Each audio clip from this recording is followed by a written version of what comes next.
afternoon. I'm Monica Schumann. And I'm John Clark. Next on News Channel 11 at noon, a DMV officer loses his life in a high-speed chase that also killed a driver. We'll have a live report. I-95 way station in Lumberton, but was in... A shocking arrest in Harnett County where officials say a man was sexually exploiting minors in his home. Plus, Fort Bragg troops honor a fellow paratrooper who lost her life on duty. While other troops return home from duty in Panama just in time for the sweetest of holidays. And Academy Award nominations are out. We'll tell you who's in the running. You're going to want to miss it. The news is coming up next at noon. You're watching the News Channel, WTVD, News Channel 11. Now, the news continues with Monica Schumann, John Clark, meteorologist Chris Homan with the AccuWeather forecast, and Jennifer Silverman's Healthcast 11. This is News Channel 11 at noon. Good afternoon, everyone. A Division of Motor Vehicles officer and another person are dead after a high-speed chase in Cumberland County. And there were a lot of questions regarding why that officer was involved and just how this whole thing happened. News Channel 11's Greg Barnes is in our Fayetteville bureau right now. Greg, what are investigators telling you about this accident? At this hour, Monica, not a whole lot. The State Patrol has taken over the investigation, and at this point, they aren't saying why DMV officer Frank Parrott or how he was involved in the pursuit last night. It ended in a fiery accident. These pictures will tell you the graphic story of the aftermath. The chase ended in a collision on Cedar Creek Road. We are told that Parrott's DMV vehicle apparently collided with the car he was chasing. Those two cars then careened off the road and hit a tree. Parrott was apparently thrown from his car before it burst into flames. Officials have not released the identity of the other driver who was killed. Now, we are told that Parrott apparently was assisting a North Carolina state trooper on a traffic stop when the driver of the other car apparently took off, and Parrott then gave chase. Those are about all the details we have at this hour. The state troopers who are investigating the accident hope to have more information for us later on in the afternoon.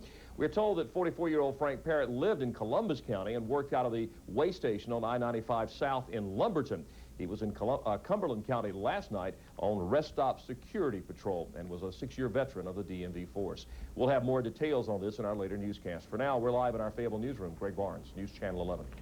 Thanks, Greg. Durham police are investigating their 5th murder of the year after finding a man dead in his home. Last night, police were called by family members to check on James Elliott Frazier Sr. Authorities found Frazier's body in the front bedroom of his South Roxborough Street home. His body has been sent to the state medical examiner's office in Chapel Hill to determine the exact cause of death. Harnett County authorities have charged a local man with exploiting minors in his home. It's a shocking case in the rural county. News Channel 11's George Mallet is standing by live at the Harnett County Sheriff's Department with the details now. George? Well, John, let me kind of first tell you how this all started. A while back, the Harnett County Sheriff's Department received reports of drug activity in the home of one Jonathan Gilmore. So on Friday, they decided to move in and investigate. And while they didn't find any drugs, they did open a can of worms. This is what Harnett County Sheriff's deputies found when they searched Jonathan Gilmore's home on Friday. Pornographic videos, magazines, and photo albums. Sheriff Larry Knott says the photo albums contain snapshots of local minors engaged in sexual activities. Underage children having sex with adults, of men and men having sex, of men and women having sex, and of children having sex.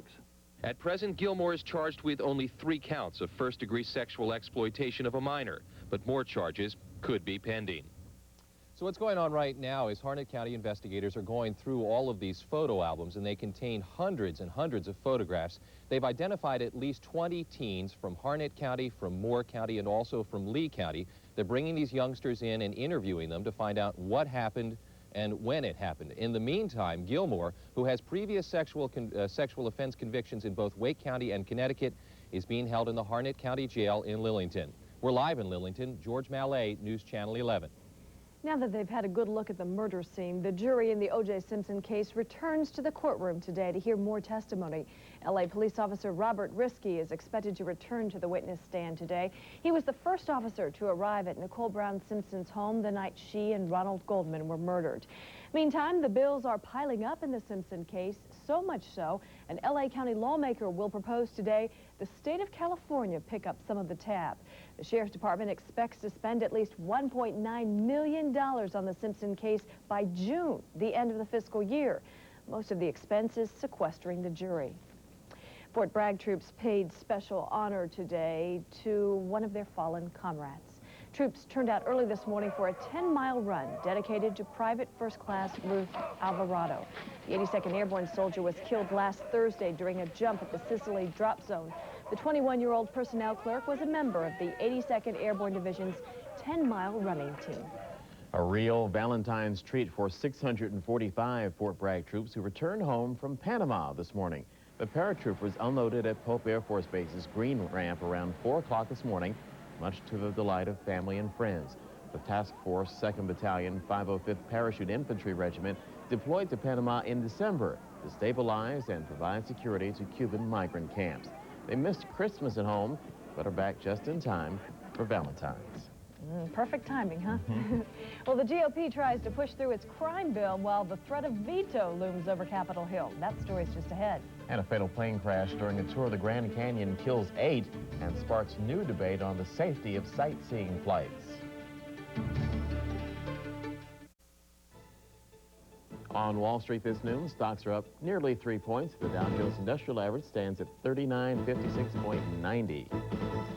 Happy Valentine's Day, everybody. Hope you're having a good one. Thank you. Same to you, Monica. Thank you. Did you have a good Valentine so far? Do you have a special Valentine? Got a special Valentine in the delivered today. Oh, you did? Yeah, nice little plant. Anyway, the weather is so-so. It hasn't rained. There are a few flurries around this morning, actually. You're embarrassed, aren't you? Not at all.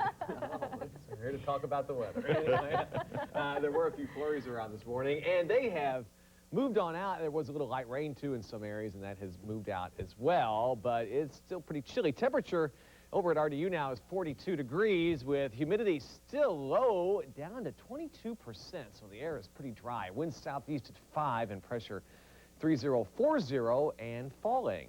This morning's low 31, up to 42 so far. Temperatures today will be warmer than yesterday. They already are, but still not near the normals, which are 31, that is normal, but the normal high is 52. We'll be a little below that today, but get there tomorrow. Record low was 14 in 1986, and just 3 years later, we soared all the way up to 78 in 1989 for a record high. Temperatures are fairly uniform across the region now. 40 at Oxford, Roanoke Rapids, and then 43 in Raleigh. That's the warmest. 42 Rayford, Fayetteville.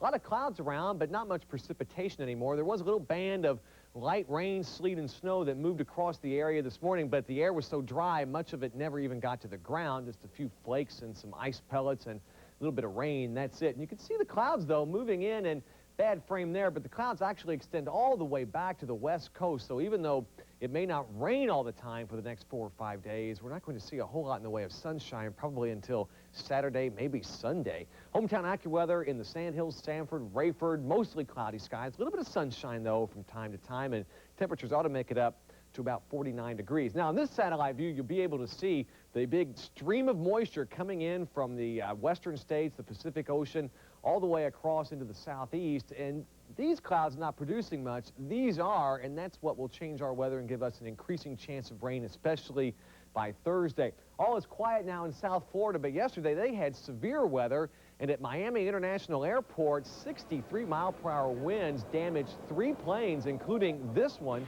as the gusty winds caused quite a bit of damage there and caused some air delays as well as severe thunderstorms rolled through South Florida. Fortunately, no injuries, but again, 3 planes damaged at Miami International Airport. This system, though, out to the west is going to be a big mess for the U.S. Later today, it's going to spread snow and sleet as far east as Chicago and maybe Indianapolis and back out into Colorado. High pressure for us moves off the east coast, and we get a return flow, a lot of clouds in here, and gradually warmer temperatures. The main system's going to stay away from us at least until probably Thursday, but even tonight, but especially tomorrow afternoon into tomorrow night, a little bit of moisture could trigger some scattered light rains. Looks like the best chance for rain, though, will come on Thursday as this cold front, which tomorrow will be over eastern Tennessee and eastern Kentucky, moves our way with a better chance of showers and storms. That'll be Thursday, but until then, a couple of scattered showers could pop up just about any time, even tonight. Highs tomorrow, though, warming up into the 50s and the 60s to the south of us tomorrow. Will be here for one day anyway